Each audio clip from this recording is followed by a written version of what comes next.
if you're watching this, I just got done using the bathroom after I watched the first video on the Gotham 1990-39 series, the documentary style fan documentaries. Documentary style fan documentaries. I did a reaction on the first video, which is the history of Gotham City back in the Depression era, I think. I am not a fan of the designs, especially Robin's, who we're going to check out in a moment.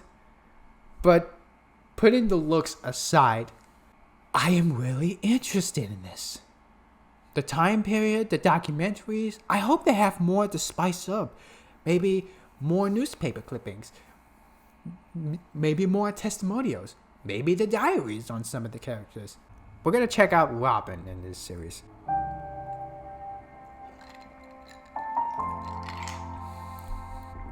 Okay. Batman, the billionaire turned vigilante who rocked the foundations of Gotham City from 1919 to 1939. He fought and won many battles throughout his crime-fighting career, but not many know that he did not fight alone in his crusade. Bruce Wayne saw his parents murdered at a young age.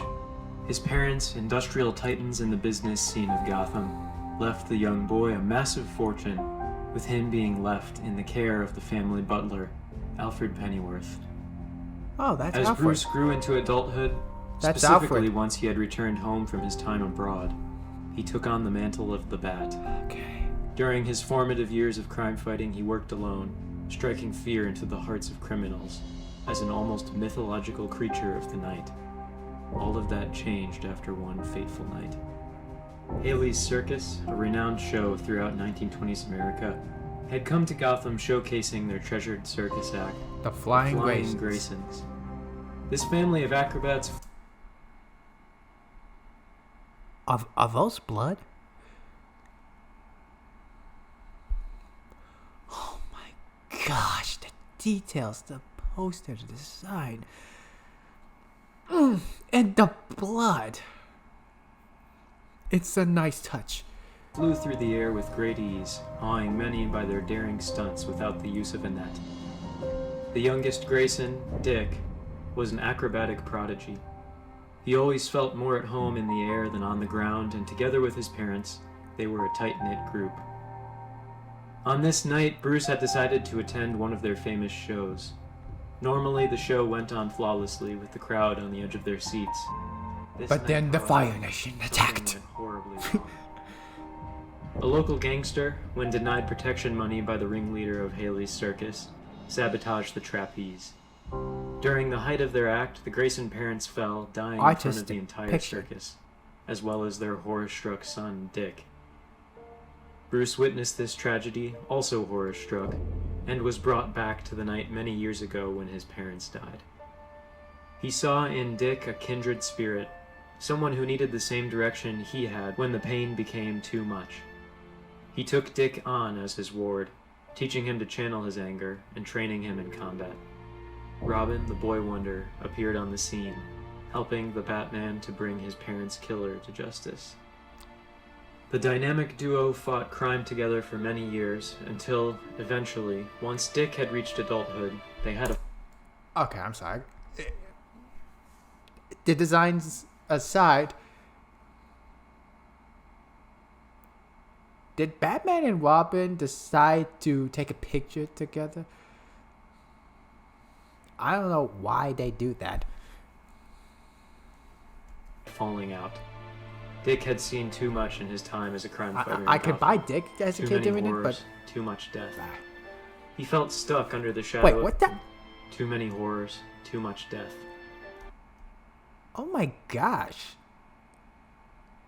Did they literally take a picture of the He felt bodies? stuck under the shadow of the bat and struck out on his own. Gone were the days of red, yellow, and green, Oh, and in their place was Nightwing, a hero all his own. Nightwing became the protector of Bloodhaven, a neighboring city to Gotham, and remained an ally of the Bat for many years to come. We also know that he was romantically involved with the Batgirl. that's the Batgirl. In the back, they look like vulture wings. On and off for a number of years, though we are unsure for how long.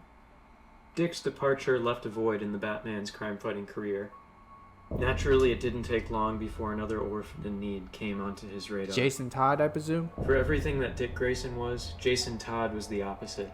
Yep. He was a street kid who had been press-ganged into working for a crook named Jervis Touch, or as he was known by his street name, the Mad Hatter. The Mad The Hatter? Mad Hatter ran a ring of pickpockets, mostly children who he forced to steal from him. Ugh. The Batman That had been after is Jervis for months definitely before he the Mad discovered Hatter. an unruly teen trying to break into the Batmobile. This was Jason Todd. That's the Batmobile? The Batman decided to take Jason on as his next ward For in the order to era. free him from the Mad Hatter's grasp, and also because he was impressed by Jason's courageous attitude. Together, the Batman and his new Robin took down the Mad Hatter's child exploitation ring, putting the Madman behind bars. exploitation. Bruce saw this as helping Jason channel his anger, as he had with Dick, but what he didn't know was just to what depths the boy's anger went. During his career as the second Robin, Jason tended towards excessive force and seeking out trouble. This caused many problems with police and criminals alike, and eventually it led to his untimely demise. Or did it? Unless they're talking about Dick Grayson dying, of course, but whatever. During an investigation involving the Joker, Jason struck out on his own, seeking to defeat the psychopath himself. Joker, the clown prince of crime, and one of the deadliest human beings to walk the face of the earth, easily got the upper hand over the boy. Using a crowbar, Joker savagely beat the boy Artist depiction. again and again. Batman rushed to save his partner once he knew where he'd gone, an abandoned warehouse on the outskirts of Gotham. But by the time he arrived, it was Yeesh. too late. The warehouse contained nothing but blood and Robin's battered and torn uniform. Oh. Bruce assumed the worst. Jason Todd was dead at the hands of the Joker, and it was his fault. Many years later, a new criminal appeared on the scene in Gotham, Red the Hood? Red Hood. Yep. He began to take over the criminal element in Gotham, but this was short-lived once the Batman This looks like an upside down Spider-Man mask.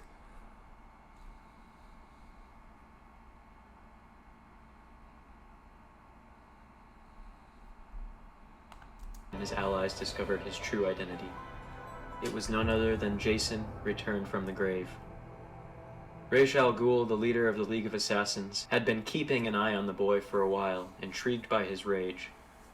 When the Joker had left the boy for dead, Ra's took the boy to his monastery in Nanda Parbat, nursing him back to health and training him through his childhood into his young adult years. Where Bruce had trained Jason to keep his anger in check, the League trained him to unleash his anger on his enemies, using lethal force if necessary. This made him even more uncontrollable and unpredictable. The Batman and his allies took Jason in as Bruce reasoned that he had maintained brain damage from his brutal beating at the hands of the Joker. Eventually, Brain Jason gave up damage. his murderous ways and joined the Bat family as an ally. Not sure if this last was pin or not, but brain damage? Oof. During the years that Jason went missing, presumed dead, the Batman became a much darker force in Gotham. Oh, the His freaking feeling of lighting. failure at Jason's death caused him to spiral deeper and deeper into solitude. His vengefulness went to extraordinary depths in dealing with criminals. During this time, a boy named Tim Drake began to study the Bat. He was an admirer of Sherlock Holmes novels and had developed astute skills of observation, deduction, and forensic science. Tim was a prodigy, his mind sharp as a knife. He used these skills to deduce that the Batman's true identity was Bruce Wayne. Tim approached the millionaire, confronting him and asking to be his new protege. Bruce declined initially. Tim was much older than the other two Robins had been, and it had been too soon since Jason's death. Bruce had vowed never to take on another ward. Tim was not satisfied with this answer. Basing his design off the costumes of the other Robins, he created his own uniform using very durable materials, much more protective than the other outfits had been. Oh, As the Batman's vengefulness increased, so did his recklessness.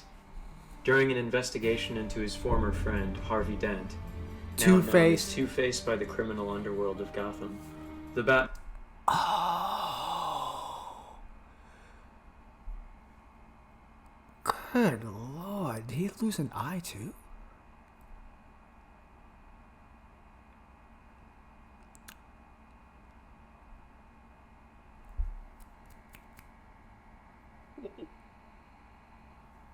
Who was that horror movie?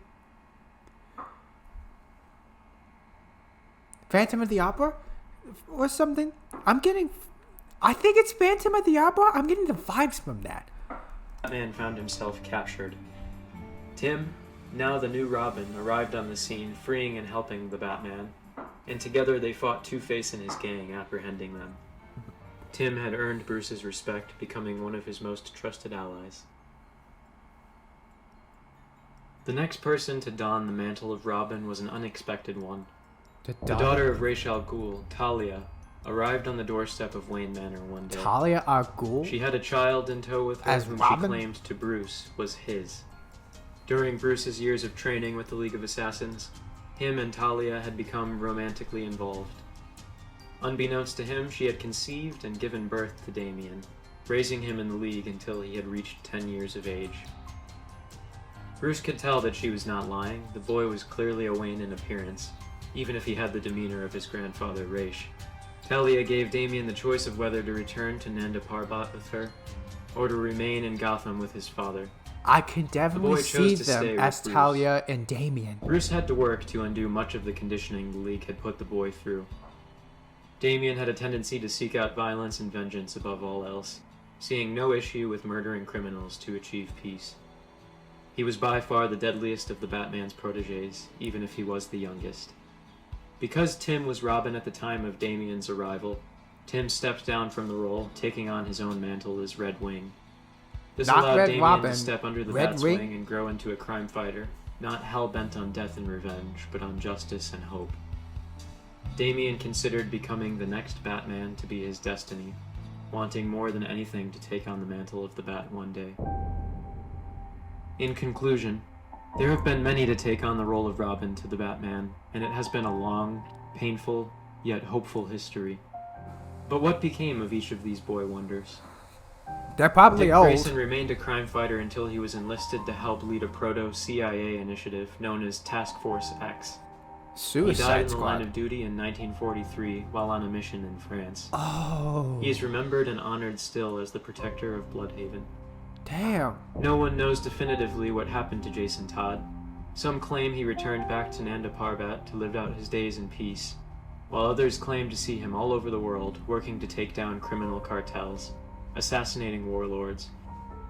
Tim used his mantle of Red Wing to fight the murderous new Batman that arose in Bruce's absence. He also took down the serial murderer Victor Zars. Soon Victor after that, he Zars. stepped down from crime fighting and became an FBI agent, pioneering the fields of psychological profiling and forensic investigation. FBI, huh? He revolutionized detective work for law enforcement.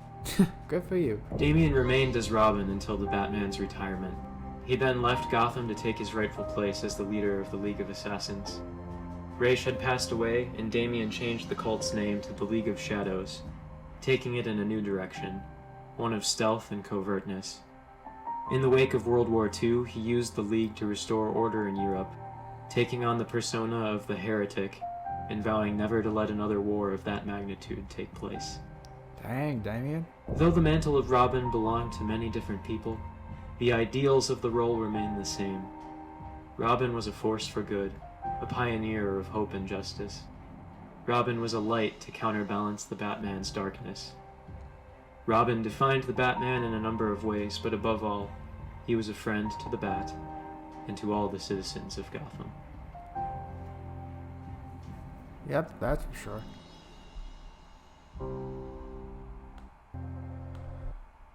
Oh, and that's it. So, there's not really that much difference between this and, of course, the original Batman, other than the aftermaths.